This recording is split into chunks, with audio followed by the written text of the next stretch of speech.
Alright everyone, while we're on the issue of tariffs, there's something interesting that the Trump administration has just done. Tariffs ruled unconstitutional! Oh my god! President of the United States isn't allowed to tariff foreign countries. They have been for 250 years solid, but all of a sudden, Orange Man bad. That's literally what it boils down to. By the way, Gorsuch and Kavanaugh decided to suck off the Supreme Court along with John Roberts and side with the liberals on this issue. There's a reason why there were 3 dissenters. It's because the decision was quite clearly unconstitutional. The President of the United States generally has wide latitude to make tariffs.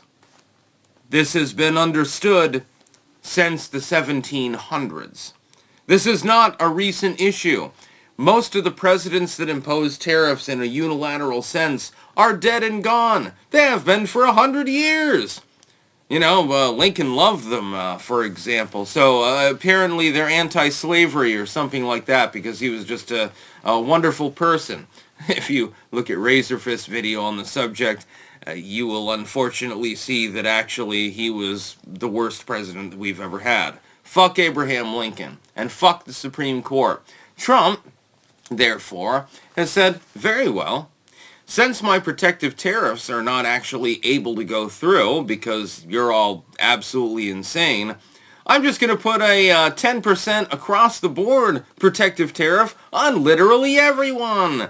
That'll work well, right? Good luck combating it because, again, there's plenty of legal precedent that he can make such a tariff. This is going to cause havoc. This is going to cause havoc for the following reason. Here's why it's going to be a problem.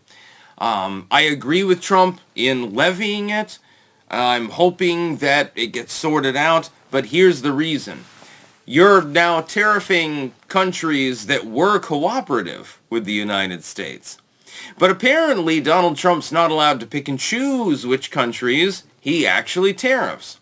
So it doesn't have to be a country that's tariffing some of our goods at 900,000% or something like that. No. It's just across the board. It's very, very even-handed. See, the problem, again, is that some of these countries actually did belly up to the bar, did come to the table, did cooperate with us, were trying to be our friends. They're going to get tariffed too. Sorry, guys. There's nothing we can do about it because the Supreme Court has decided to overturn 250 years of legal precedent. The Supreme Court of the United States, even above and beyond the federal court system, state Supreme Courts, and all their adjuncts, they have lost their minds. We now have a tyranny of the judiciary. This is something that was talked about by people generally on the right wing of politics in times past. Oh, them courts, they're getting a little bit too high on the hog. They're getting a little bit too big for their britches. And at the time, years ago, I said, no. Sometimes they're going to make it a decision that you do not like. This is going to happen to people on the left, on the right. It doesn't really matter. Now, though, in the wake of Trump being elected, they are becoming activistic. There's no other way to put it. I mean, look at their goddamn decision-making. Oh, Donald Trump's not allowed to levy tariffs. Well, that's a first. Quite literally, this is the first time in 250 years that they've successfully weighed in on such a decision-making thing. It's inexplicable. And to think that Gorsuch, which he's hit or miss too sometimes, and Comey joined with the 4 liberal justices, and by the way, John Roberts, if you consider him a conservative, a principled conservative, he was appointed by Bush. Yeah, let that sink in for a moment. Yeah, he's real right-wing. He's proven it multiple times. The liberals overran the court to the point where they're not allowing the President of the United States to target tariffs against nations that are targeting us. Let's speak only in pragmatic terms. Throw away the legalese. which is what the court has to weigh in. So, legal precedent, stuff like that, we're going to ignore that for the moment. Another country is charging you a surcharge of 60-70% on critical goods, something that you would like to export. It drives up the price, prices you out of the market unless somebody is buying luxury goods, in which case, because it's the United States, they know that it's going to be better. There's a reason for this, by the way. Okay, it might be made with Chinese components or something, but it probably still installs better and shit like that. So we're creating a bunch of goods. We're not able to enter their market. The court has just effectively decided this is perfectly fine, and the United States is not capable of engaging in the same sort of behavior. Now, this tariff will be helpful, but it'll also be very, very harmful. But Trump has no choice. He doesn't have a goddamn choice but to engage in a global tariff, because apparently he's not able to pick and choose. So you've got to abuse a country that is working with you and says, yeah, we don't really, we'll have like a 2% tariff or something on our bananas. They're going to get the same treatment as a country that's trying to hardline us. This makes a lot of sense now, doesn't it, from a pragmatic economic perspective? Yeah, that's great. All right, little guys. See, the thing is, the chief executive up until now has been capable of generally levying reciprocal tariffs. This country is tariffing 50% on lumber. That country they have like a 2% tariff or something. Which one are you probably aiming for? The one that has the 50% tariff. Okay, well then we're going to throw it back in your face. You can have a 50% tariff on lumber. So if you want U.S. lumber, you're going to have to pay a little bit more. If you don't want U.S. lumber, get it elsewhere. Go away. When did the chief executive of the United States lose the power over the U.S. military and over trade in the more general sense? When did this happen? It appears to be a contrivance that happened in the last year. Wow. Wonderful. We finally have somebody who's fighting for this nation, who's generally, not always, but generally doing a good job, and he's the one that has to get fucked in the ass. Trump is the first president since Ronald Reagan to even fucking try in this position.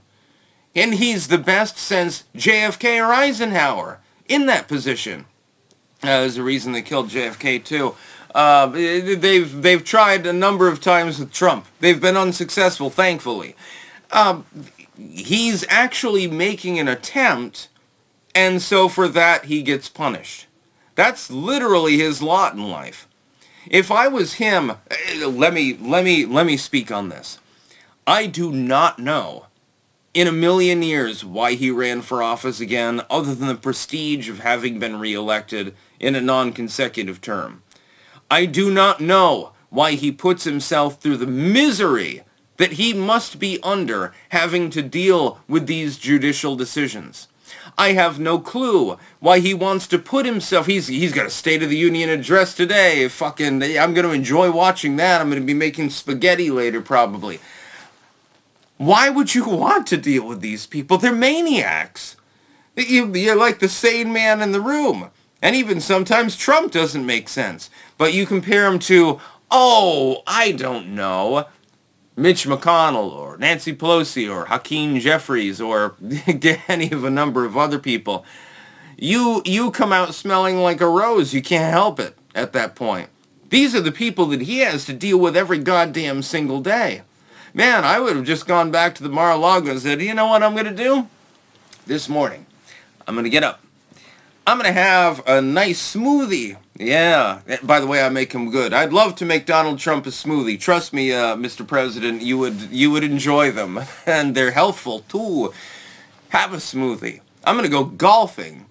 Then, I don't know, I'll shitpost on Twitter for a while. Hang out with Barron, hang out with Melania, and then we'll go to dinner. And unfortunately, Mr. Trump, I must opine Your steak choices, because you insist on having them well done, that is one thing I cannot support as a red-blooded American.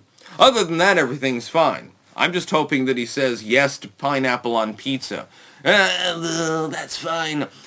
As long as he says that, okay, I'll give you a pass on the steak. But really, what are you gonna be able to accomplish? The courts aren't with you. The legislature fucking hates you, including your own fucking party. You're just basically dead in the water at this point. It's not through any fault of Trump's. He's trying. Again, I don't know why he even bothers trying at this point. It's almost sad to watch. Dude is being hammered from left and right all of the time, including by his own Supreme Court. They will not cooperate with him. Presidents now no longer have the right to impose tariffs. This is news to me. Well, it'll continue happening. And it's the same reasoning as before. Orange man bad. It is literally point and grunt mode. Orange man, he bad. Not do what he say. That's literally it. I never thought that politics would boil down to something so mentally retarded, but unfortunately they have. That's about all. Peace out.